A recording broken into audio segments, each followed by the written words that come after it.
ప్రార్థన. సర్వ సృష్టికర్త అయిన దేవాతి దేవునికి స్తోత్రములు.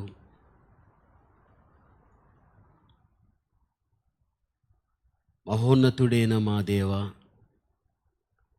ఎల్లవేళలా మీరు ఘనత నొందునటువంటి దేవుడు. సృష్టికి మీరు కర్తయ్య ఉన్న దేవుడు దేవా. సృష్టిలోని సకల ప్రాణులు మీ చేతి క్రింద మీ ద్వారానే తండ్రి జీవింపబడుచు ఉంటున్నవి.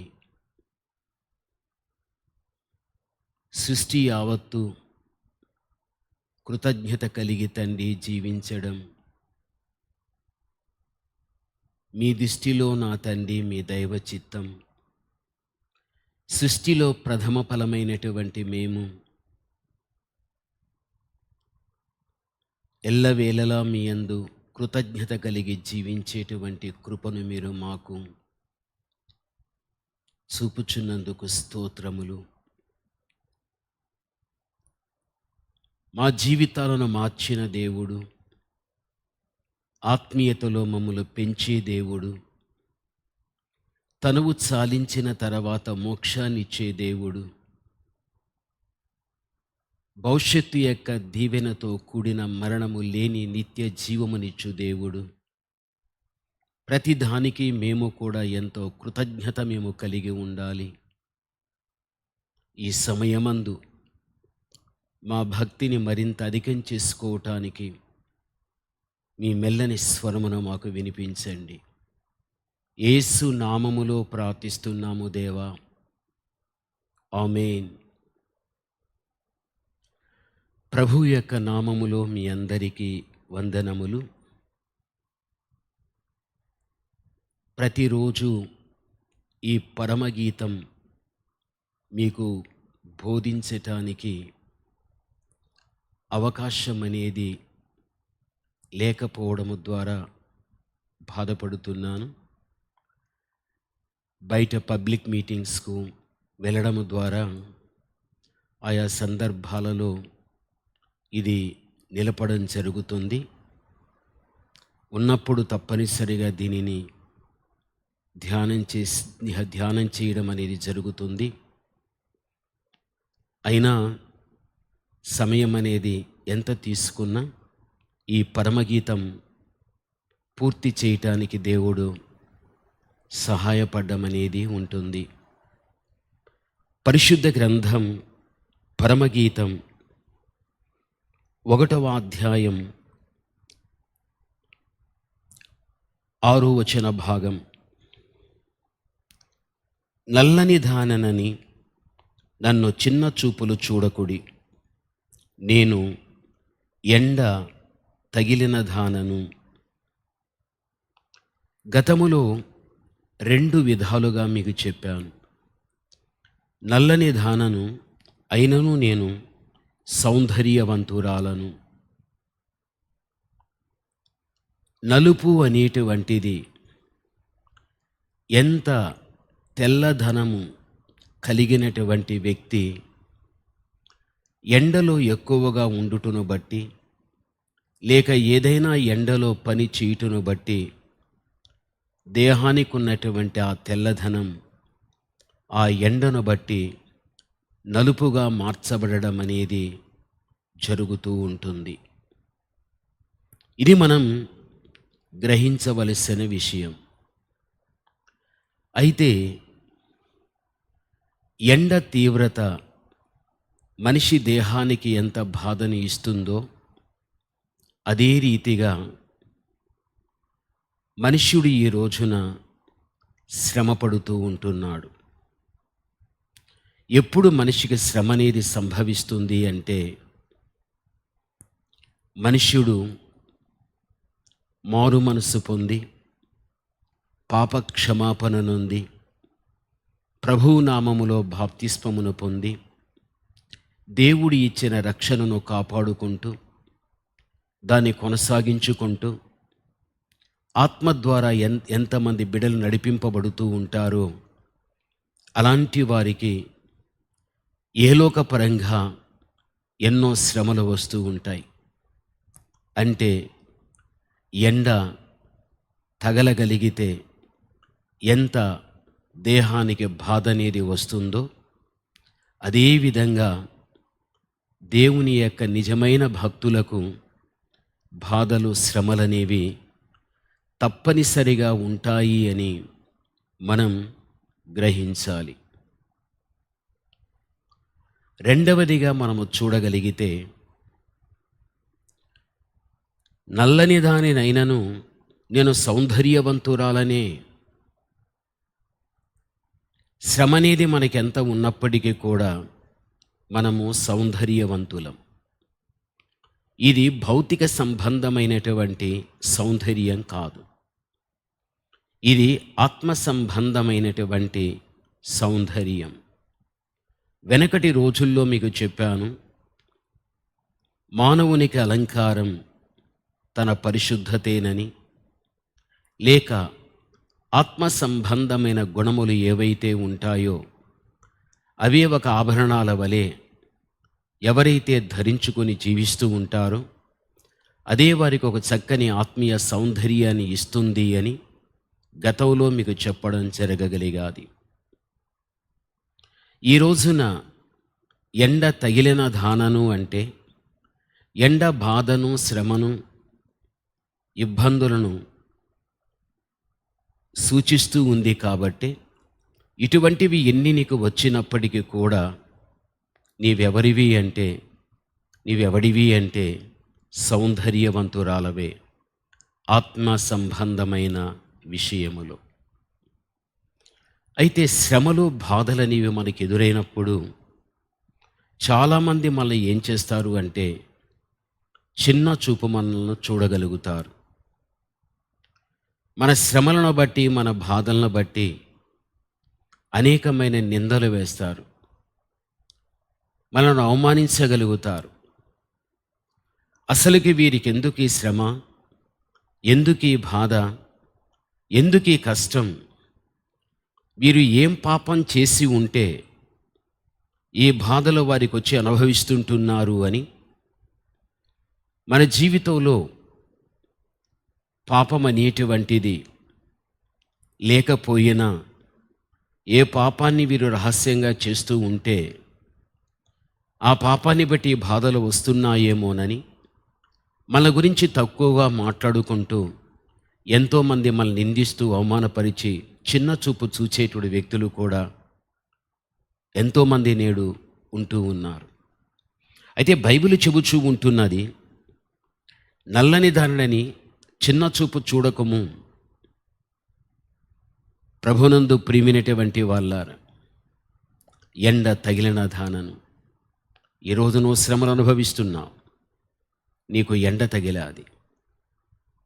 బాధలు అనుభవిస్తున్నావు, నీకు ఎండ తగిలాది. బాధల్లో నేను చిన్న చూపు చూసేవారు ఉంటారు, నీ గురించి కథలు కథలుగా చెప్పుకునేవారు ఉంటారు. అయినను నీవు సౌందర్యవంతురాలవు, నీవు సౌందర్యవంతుడవు. ఆత్మీయ జీవిత విషయంలో మీకు అర్థం కావటానికి పరిశుద్ధ గ్రంథంలో కీర్తన 105వ అధ్యాయం 18వ వచన భాగాన్ని మనము చూడగలిగితే, వారు సంకెళ్ళ చేత అతని కాళ్ళు నొప్పించిరి, ఇనుము అతని ప్రాణమును బాధించెను. ఇది యోసేపును గురించి చెప్పబడినటువంటి మాట. బాగా మనం అర్థం చేసుకోవాలి. సంకెళ్ళ చేత అతని కాళ్ళు నొప్పించిరి, ఇనుము అతని ప్రాణాన్ని బాధించెను. యోసేపును గురించి చెప్పబడిన ఈ మాటలో మనం అర్థం చేసుకోవలసినది, నేరం చేసిన ఒక వ్యక్తికి సంకెళ్ళు వేయడం అనేది జరుగుతుంది. సంకెళ్ళు ఆ వ్యక్తి మీద వేసినప్పుడు ఆ వ్యక్తి ఆ సంకెళ్ళ యొక్క బరువును మోయటానికి అంత బలము లేకపోయినప్పటికీ కూడా తన బలమునకు మించినటువంటి ఆ యొక్క ఇనుప సంకెళ్ళ భారాన్ని ఆ వ్యక్తి మీద వేస్తారు. అతడు దినములు గడిచే కొలది ఆ భారాన్ని తాను మోస్తూ బలహీనపరచబడిపోతూ ఉంటాడు. పోనీ ఆ సంకెళ్ళ నుంచి విడుదల పొందటానికి వేయబడిన సంకెళ్ళను ఊడిపోకుండా ఉండటానికి అక్కడిదక్కడ బంధించి పెట్టగలుగుతారు. ఎక్కడైతే ఒకే స్థలములో సంకెళ్ళు ఉంటాయో, ఒకే స్థలములో ఉండుటను బట్టి, దేహాన్ని కదిలించుటను బట్టి రాపిడి జరిగేటప్పుడు నిజముగా ప్రాణానికి ఎంతో ఆయాసం అనేది కూడా కలుగగలుగుతుంది. అటువంటి భయంకరమైన శ్రమ యోసేపు అనుభవించగలిగాడు. ఒకటా లేక రెండా లేక మూడా, 13 సంవత్సరములు యోసేపు ఆ బాధను తాను భరించగలిగాడు. బైబిల్ చెబుతూ ఉంది, ఆదికాండాన్ని మీరు చూడండి. ఆదికాండములో మనం చూడగలిగినట్లయితే అక్కడ యోసేపును గురించి చెప్పబడినటువంటి మాటలు అతనిని చెరసాలలో అతని వేసినప్పుడు 39వ అధ్యాయం 20వ వచనం, అతనిని పట్టుకొని రాజు ఖైదీలు బంధించబడు చెరసాలలో వేయించెను, అతడక్కడ చెరసాలలో ఉండెను అని మనకు ఈ వాక్య భాగములో మనం చూస్తూ ఉంటున్నాం. 13 సంవత్సరములు అవమానించబడిన వ్యక్తి, నిందింపబడిన వ్యక్తి, సులకన చేయబడిన వ్యక్తి, అన్యులేమి, సొంత ఇంటివారేమి చిన్న చూపు చూడగలిగారు. యోసేపు ఎండ తగిలినవాడు. ఎండ శ్రమ, బాధను సూచిస్తూ ఉంది. ఎండ తగిలినవాడు అయినను సౌందర్యవంతుడే. నీతిలో, భక్తిలో, యథార్థతలో, ఆత్మీయతలో సౌందర్యాన్ని కలిగినటువంటి వ్యక్తే. ఇన్ని సంవత్సరములు తాను బాధపడినప్పుడు ఆ యొక్క బాధలు ముగిసిపోయిన తర్వాత దేవుడు అతని జీవితంలో గొప్ప అద్భుతమైన కార్యాన్ని దేవుడు చేయగలిగాడు. అతని పట్ల దేవుడు చేసిన అద్భుతమైన కార్యం ఏమిటి అని మనము చూడగలిగినట్లయితే,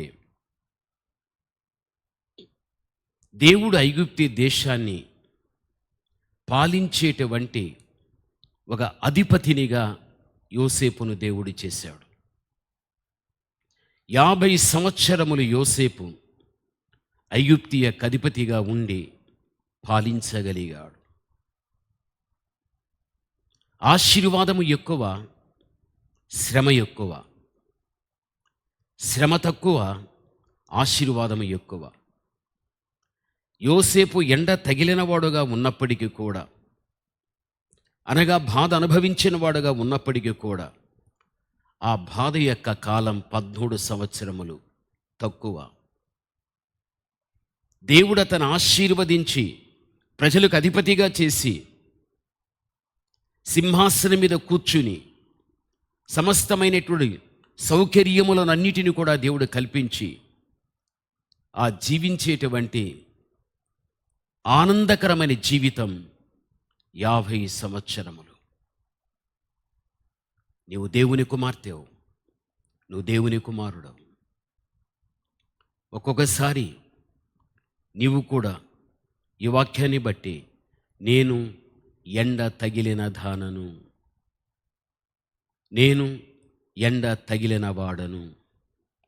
తెల్ల దేహాన్ని కలిగిన వాడు ఎండలో ఉండగలిగితే ఎలాగైతే నలుపు అనేది రావడం జరుగుతుందో, నల్లని దానినని నన్ను చిన్న చూపు చూడకూడి, నేను సౌందర్యవంతురాలనే.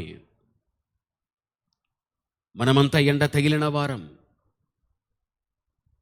మనమందరము శ్రమలు పడుతూ ఉన్నాం. లోకములో అన్ని సౌకర్యములు కలిగి క్షేమకరమైన జీవితాన్ని జీవిస్తూ ఏ విధమైనటువంటి కొరత లేకుండా ఒక సమృద్ధి కలిగినటువంటి స్థితిలో ఉన్నటువంటి ధనవంతులు ఎవరైతే ఉంటారో అలాంటి వారు శ్రమలు పడేటువంటి మనలను చిన్న చూపు చూడగలుగుతారు, తక్కువగా చూడగలుగుతారు. నీ బంధువులే కానీ, నీ కుటుంబములో కానీ ఒకప్పుడు అందరూ కూడా సమమైన రీతిలోనే మనం ఉంటిమి పేదరికములో. అయితే మన కుటుంబంలోనే, మన బంధువుల్లోనే వారి స్థాయి ఒక ఉన్నతమైన స్థాయికి వెళ్ళిపోయిన తర్వాత మనం ఏ స్థితిలో ఉంటే ఆ స్థితిలోనే ఉన్నప్పుడు మనతో కలిసి మలసి జీవించిన వ్యక్తులు ఒక స్థాయికి చేరుకున్న తర్వాత మన స్థాయి తక్కువగా ఉందని, మన స్థాయి ఎక్కువ ఉందని వారి చేత ఎన్నోసార్లు మనము చిన్న చూపు వారు చూపిన రోజులు ఉంటున్నాయి. వారు చులకనగా మనల్ని మాట్లాడిన మాటలు కూడా ఎంతో మన హృదయాన్ని కలతపరచగలిగాయి. ఇవన్నీ నీ నిజ జీవితంలో అనుభవించావు. అయినా నువ్వు సౌందర్యవంతుడవు, సౌందర్యవంతురాలవు. ఎందులో? ఆత్మీయ విషయములో. నువ్వు ఎండ తగిలినప్పటికీ పర్వాలేదు.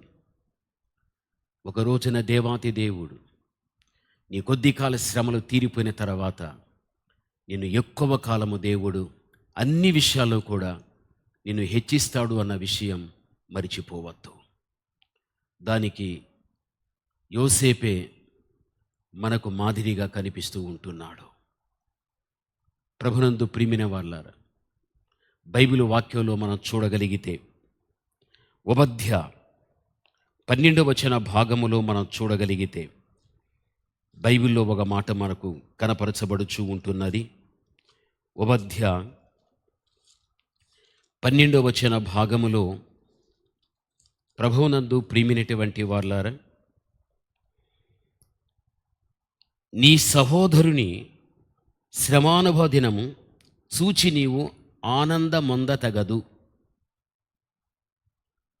అంటే ఇక్కడ నీ సహోదరుడు ఎవరైనా సరే తాను శ్రమానుభవం అంటే శ్రమలు పడేటువంటి పరిస్థితుల్లో తాను ఉండినట్లయితే అతన్ని నీవు చూచి ఆనందమొందతగదు అంటున్నాడు. ఈ మాట యూదా ప్రజలను గురించి చెప్పబడినప్పటికీ కూడా ఈ మాట ఆత్మీయమైనటువంటి ఆయన బిడలమైనటువంటి మనల గురించి కూడా ఈ మాట చెప్పబడినది. ఈరోజు మనం ఎన్నో శ్రమలు పడుతున్నాం, ఎన్నో బాధలు అనుభవిస్తున్నాం. మన భక్తి కలిగిన జీవితాన్ని బట్టి, మనలో ఉన్న నీతి కలిగిన జీవితాన్ని బట్టి. అయితే మన పడుచున్నటువంటి మన యొక్క శ్రమానుభవ దినాన్ని అనేకులు చూచి ఆనందమొందుతూ ఉంటారు. మనం శ్రమ పడినప్పుడు మన దగ్గరికి వచ్చి, అయ్యో అమ్మా నీకు శ్రమ వచ్చిందా, అయ్యో బ్రదర్ మీకు శ్రమ వచ్చిందా, మన శ్రమను బట్టి వారు జాలి పడినట్లుగా నటించగలుగుతారు. మన దగ్గర మంచి మాటలు మాట్లాడుతారు. ఆ మాటలు విన్నప్పుడు నా మీద ఎంత ప్రేమ చూపుతున్నారని మనకు అనిపిస్తుంది. వారి లోపల మాత్రం వీరి శ్రమలోనే ఉండని, వీరి బాధలోనే ఉండని, వీరి కష్టంలోనే ఉండని అని ఒక్కొక్కసారి అనేక మంది జీవితాలలో అటువంటి అభిప్రాయం, ఆలోచన కూడా చాలామందికి ఉంటుంది. ఆ శ్రమలు పడేటువంటి వ్యక్తులే శ్రమలు దాటుకొని మన మీద ఎవరైతే గాన నటనతో జాలి మాటలు పలకగలిగిరో కొంతకాలమైన తర్వాత వారి మధ్యనే మనం హెచ్చించబడగలిగితే ఎంత అసూయ వచ్చేస్తుందో, మన మీద ఎంత ద్వేషం వచ్చేస్తుందో. ఇంకా మనల్ని అంతా కూడా మన విషయంలో సనగడం, గొనగడం, మన గురించి తక్కువగా మాట్లాడడం వారి మాటల్లో తెలిసిపోతుంది. ఆ తర్వాత మనం చూస్తూనే వాళ్ళ ముఖములో తెలిసిపోతుంది. ఆ తర్వాత ఇలాంటి వ్యక్తులు కూడా క్రైస్తవ సమాజంలో చాలామంది వ్యక్తులు మనకు కనిపిస్తూ ఉంటున్నారు. ఎండ తగిలిన దానివిగా, ఎండ తగిలిన వాడువుగా శ్రమలో ఉన్నప్పుడు లోపల ఆనందపడుతూ ఉంటారు, మాట మాత్రం జాలిపడినట్టుగా నటిస్తూ ఉంటారు. కొద్ది రోజులైన తర్వాత వాళ్ళ మధ్యనే ఎండ తగిలినటువంటి వారు, బాధలు పడేటువంటి వారు దాటుకుని పైకి రాగలిగితే వీరే వారి మీద ఏం చేస్తారంటే చిన్న చూపు చూస్తారు. అయ్యో, వారు ఇలా స్థితికి వచ్చేసారా, ఇంత వృద్ధిలోకి రాగలిగారా, ఇంతగా వారి దీవించబడ్డారా.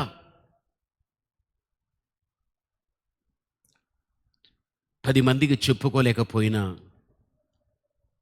తమలాంటి మనస్సు కలిగిన వారు తమ ఇంటిలో ఉంటే ఇంటిలోని రహస్యంగా మాట్లాడుకోగలుగుతారు.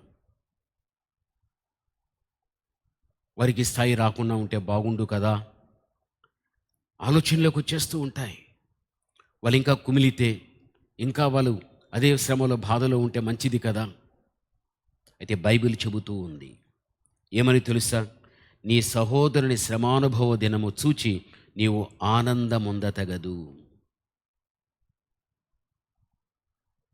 మాట తీరు నటించినట్లుగా మంచిగా ఉంటుంది, లోపల ఆనందంగా ఉంటుంది. వాడు అట్లే ఉండాలి, ఇదే బాధలో ఉండాలి, ఇదే కష్టంలో ఉండాలి. జీవితంలో ఎప్పుడూ కానీ అటువంటి మనస్సు మనకు ఉండకూడదు. ఎవరైనా బాధలో ఉంటే దేవుడే అంటాడు కదా, వారి యావత్ బాధలలో ఆయన బాధ నొందెను అంటాడు. ఎండ తగిలిన వారు ఎంతోమంది భక్తులు ఉంటున్నారు, బాధలు పడుతూ ఉన్నారు. వారు పడేటప్పుడెల్లా దేవుడు అంటున్నాడు, వారి యావత్ బాధలలో నేను కూడా బాధ నొందుతూ ఉంటున్నాను. ఒక వ్యక్తి యొక్క బాధను చూచిన దేవుడు ఆ వ్యక్తి బాధపడుతున్నప్పుడు ఆ వ్యక్తితో పాటు కూడా దేవుడు సమమైన రీతిగా నేను కూడా బాధపడుతున్నాను. ఈరోజు దేవుని బిడ్డలైన మనం ఆయన మనస్సు కలిగిన వారుగా ఒకరు బాధలో, కష్టములో, దుఃఖములో, ఇబ్బందుల్లో ఉన్నప్పుడు వారి బాధ, దుఃఖం, కష్టం మనకొచ్చినట్లుగా వారితో కలిసి వారి బాధను, దుఃఖాన్ని మనము కూడా పంచుకునే వ్యక్తులుగా మనం ఉండాలి. అది దేవుని యొక్క మనస్సు. ఒకవేళ నీవంటూ చేతి సహాయం అనేది వారికి చేయకపోయినప్పటికీ పర్వాలేదు. దేవుని యొక్క మాటలు ఎన్నో ఉన్నాయి, ఆదరణ కలిగించే మాటలు. ఈ మాటలన్నీ కూడా నువ్వు జ్ఞాపకానికి తెచ్చుకొని ఆదరణతో కూడినటువంటి కొన్ని మాటలను చెప్పడమే జరగగలిగితే ఎంతోమందికి ఉపశమనం అనేది కలుగుతుంది. ఒక సమాధానం, ఒక నెమ్మది అనేది కలుగుతుంది. ఆ విధంగా మనం జీవించాలి. బైబిల్ గ్రంథంలో నీవు చూడగలిగితే 2వ సమూయేలు 9వ అధ్యాయం 1వ వచనము నుంచి 3వ వచనం వరకు మనము చూడగలిగినట్లయితే అక్కడ మనకు దావీదు కనిపిస్తూ ఉన్నాడు. దావీదు యొక్క మనస్సు ఎటువంటిది అంటే దేవుని వంటి మనస్సు కలిగిన వాడు. దావీదేమంటున్నాడు తెలుసా? యోనాతానును బట్టి నేను ఉపకారము చూపటకు సౌలు కుటుంబములో ఎవడైనా కలడాయని దావీదు అడగగలిగాడు. సౌలు యొక్క కుటుంబమునకు సేవకుడుకు సీబాను ఒకడు ఉంటున్నాడు. వారు అతన్ని దావీదునకు పిలువనంపించిరి. రాజు, సీబావు నీవే కదా అని అడుగుగా అతడు, నీ దాసుడని నేనే సీబాను అనెను. రాజు, యెహోవా నాకు దయచూపునట్లుగా నేను ఉపకారము చేయుటకును సౌలు కుటుంబములో ఎవడైనా ఒకడు శేషించి ఉన్నాడా అని అతన్ని అడుగగా, సీబా, యోనాతానుకు కుంటి కాళ్ళు గల కుమారుడు ఒకడున్నాడని రాజుతో మనవి చేసెను. సౌలు కుమారుడే యోనాతాను. యోనాతాను, దావీదు చాలా సన్నిహిత సంబంధమును కలిగిన వారు. యోనాతానును బట్టి సౌలు కుటుంబములో ఎవరైనా శేషించబడిన వారు ఉంటున్నారని సౌలు తెలుసుకుంటున్నాడు. వారి మీద నేను దయ చూపాలి, వారి మీద నేను ఉపకారము చూపించాలి. అయితే సీబా అనేటువంటి వ్యక్తిని పిలువనంపించి సౌలు కుటుంబీకుల విషయముగా చర్చించినప్పుడయ్యా, యోనాతాను కుమారుడు ఒకడున్నాడు, అతని పేరు మెఫీబోషెతు, అతడు కుంటి కాళ్ళు కలిగిన వాడు. అతడెక్కడున్నాడు? లొదెబారులో ఉంటున్నాడు, అతన్ని పిలువనంపించండి. యోనాతాను కుమారుడైనటువంటి మెఫీబోషెతు కుంటివాడుగా దావీదు దగ్గరికి రప్పించినప్పుడు దావీదు దగ్గర సాష్టాంగపడి నమస్కారం చేశాడు. అయ్యా, మీ దృష్టిలో నేను ఏ పాటి వాడినయ్యా అని తను తానుగా తగ్గించుకుని మాట్లాడినట్లుగా ఇక్కడ కనిపిస్తూ ఉంటున్నది. నీ తండ్రి కలిగి ఉన్న భూభాగం ఏదైనా కానీ అదంతయు తిరిగి నీకే చెల్లేటట్టు నేను చేయగలుగుతా. భూభాగం నుండి వచ్చే ఫలసాయం అంతా నీకు ఇప్పించడం జరుగుతుంది. రాజైనటువంటి నా యొక్క బల్ల దగ్గరే ఎప్పుడు కూడా నువ్వు భోజనం చేసే వ్యక్తిగా నీ ఉండాలి. దావీదు యొక్క మనస్సు దేవుని మనస్సు. కుంటికాళ్ళు కలిగిన వాడు, కుంటికాళ్ళు కలిగినటువంటి వ్యక్తి వెంటనే లేవలేడు, నిలవలేడు, ఒక పనిని చెయ్యలేడు. ఏదైనా పని చేయగలిగితేనే తన జీవనం గడుస్తుంది. అతని యొక్క పరిస్థితి తెలుసుకున్నటువంటి దావీదు దయ చూపించాడు, ఉపకారం చేశాడు. అతని దినమందు దావీదు ఎక్కడు కూడా ఆనందించి సంతోషించి చులకనగా చూడలేదు. ఎండ తగిలిన వాడుగా అయినప్పటికీ కూడా మెఫీబోషెతు బైబిల్ మనకు చెబుతూ ఉంది. మెఫీబోషెతు ఇంకెప్పుడు కూడా రాజు బల్ల దగ్గరే, రాజకుమారులలో ఒక కుమారుడుగా వారి దగ్గర కూర్చుని భోజనం చేసేటువంటి ఆధిక్యత దావీదు కల్పించగలిగాడు. ఎండ తగిలిన వారు అనగా శ్రమలో బాధలు పడేవారు ఎంతోమంది మన దృష్టికి వస్తారు. అలాంటి వ్యక్తుల్ని చిన్న చూపు చూడకూడదు. సాధ్యమైతే ఆదరణగిన మాటలతో నెమ్మదిని వారి కలిగిద్దాం. చేతనైతే చేతి సహాయం చేద్దాం. శ్రమ పడేవారు ఇంకనో శ్రమ పడని, నేనే బాగుండాలి, ఇంకెవడు బాగుండకూడదు అనేటువంటి నీచమైనటువంటి మనస్సు కలిగిన వారు క్రైస్తవ సమాజంలో చాలామంది ఉన్నారు. ఇలాంటి వారు ఆలయానికి వెళుతారు, పాడుతారు, ప్రార్థిస్తారు, 10 మందికి చక్కగా సలహాలు ఇస్తూ ఉంటారు, సాక్ష్యాలు చెబుతూ ఉంటారు. హృదయం మాత్రం చండాలంగా ఉంటుంది. హృదయం భూమి మీద ఉన్న కలుషితము కంటే, చెత్త కంటే ఇంకా ఘోరంగా ఉంటుంది హృదయంలో. వారు మేము బాగుంటే చాలు, ఇంకొకడు వారి దృష్టిలో బాగుపడే చూస్తే మానసికంగా కృంగిపోతారు వీళ్ళు. ఎంత ఉన్నప్పటికీ కూడా ఇంకొకరు వారి దృష్టి కొంచెం పైకి రాగలిగితే తట్టుకోలేరు. వాళ్ళ వల్ల కాదు. సమాజం అలా తయారైపోయాది. పేదవాడు ఎప్పుడు పేదవాడుగానే ఉండాలి, శ్రమ పడేవాడు ఎప్పుడు శ్రమలు పడుతూనే ఉండాలి, బాధపడేవాడు ఎప్పుడు బాధపడుతూనే ఉండాలి. ఉన్నవాడు మాత్రం నేను ఎలా ఉంటున్నాను అలాగే ఉండాలి వాడనుకుంటాడు. వారి దృష్టికి వచ్చినట్టు అనేక మంది బాధపడే బిడ్డలు ఆ బాధలోనే వారు ఉండాలి, ఆ పేదరికంలోనే ఉండాలి. అందుకే ఈ రోజున ఎంతోమంది మనల్ని చిన్న చూపు చూస్తున్నారు. అయినా అమ్మా, నువ్వు సౌందర్యవంతురాలు, నువ్వు సౌందర్యవంతుడవు. ఆత్మీయ విషయములో నీవు యథార్థత, నీతి, సత్యం, భక్తి కలిగిన వ్యక్తివి. దేవుడెప్పుడు కానీ నిన్ను విడిచిపెట్టడు. దావీదు దయ చూపినట్లు, ఉపకారం చేసినట్లు దేవుడిని మీద దయ చూపిస్తాడు. ఆయన నీ పట్ల ఉపకారం చేస్తాడు. దీర్ఘకాలం, ఎక్కువ సంవత్సరాలు యోసేపును సింహాసనం మీద కూర్చోబెట్టి సమస్తమైనటువంటి సదుపాయములు, సౌకర్యములు, ఐశ్వర్యం యోసేపుకి ఇచ్చినట్లు నీకు కూడా దేవుడు ఇస్తాడు అనే విషయం మరిచిపోవద్దు. నేనెప్పుడు ఎండ తగిలిన దానిగానే ఉండాలా? ఎప్పుడు ఇతరుల దగ్గర నేను చిన్న చూపు చూచే వ్యక్తిగానే నేను ఉండాలా? దయచేసి ఎప్పుడు అనుకోవద్దు. కొంతకాలమే, ఎక్కువ కాలం నీకు ఆశీర్వాదం ఉంది అనే మాట మరిచిపోవద్దు. అయినా నీవు సౌందర్యవంతురాలవు. నువ్వు ఆత్మీయ సౌందర్యం, భక్తి, ఆత్మీయత కలిగిన బిడ్డవు నీవు. అదే ఒక రోజు నిన్ను ఉన్నతమైన స్థితికి నిన్ను తీసుకెళ్తుంది. కాబట్టి ధైర్యాన్ని కలిగి జీవితాన్ని మనం నడిపించుకునే వ్యక్తులుగా మనం ఉండాలి. మెఫీబోషెతుకు దేవుడు ఏ స్థానాన్ని ఇచ్చాడు బైబిల్లో నీవు చూడు. అదే 2వ సమూయేలు 9వ అధ్యాయాన్ని నువ్వు చూడగలిగితే బైబిల్ ఈ విధంగా చెబుతున్నది. కాగా మెఫీబోషెతు రాజకుమారులలో ఒకడైనట్టుగా రాజు బల్ల యొద్దనే భోజనము చేయుచుండెను. మెఫీబోషెతునకు ఒక చిన్న కుమారుడుండెను, వాని పేరు మీకా.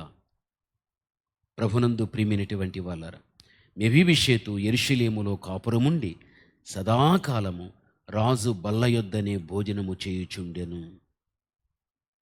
అతని కాళ్ళు రెండును కుంటివే, 2 కాళ్ళు కుంటివే.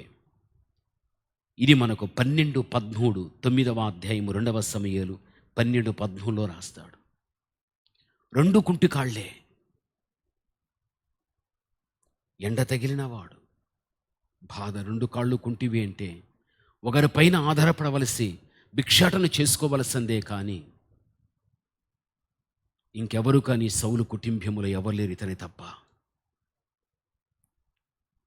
కొడుకు కాబట్టి దావీదు దయ చూపించాడు, ఉపకారం చేశాడు. ఎండ తగిలిన వాడు.